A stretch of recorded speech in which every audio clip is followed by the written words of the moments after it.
testing out the latest equipment, built not so much with foreign theatres of war in mind, but for security challenges at home. With protests being staged around the world, governments are looking for the best ways to maintain security. All the industries are concerned by internal state security.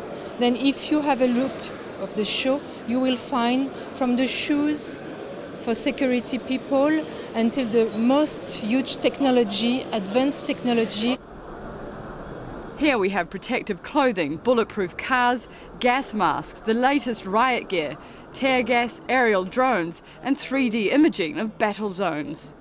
The ability of this software to pinpoint a sniper and see his area of operation.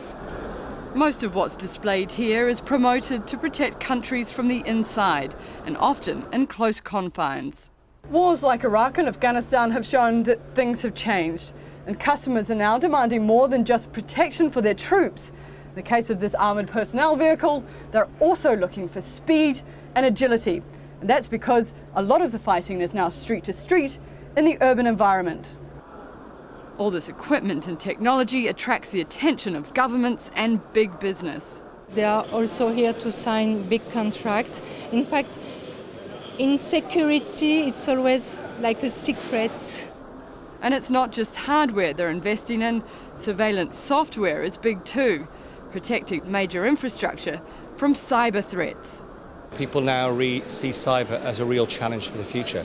Countries in the region want to protect their airports, their borders, their financial security areas. So we're seeing now much more of a trend of future investments, much more thinking ahead, much more looking towards new technology.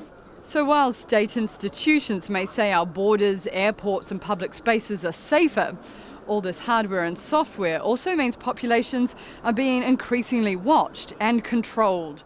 Governments are increasingly wanting to surveil because they want to protect their sovereign interests. But somewhere down the line, there are legal, policy and regulatory issues in as much as any and every surveillance, while it's a legitimate part of the arsenal of any sovereign nation, the fact remains that any and every surveillance does violate or infringe civil liberties and privacy rights.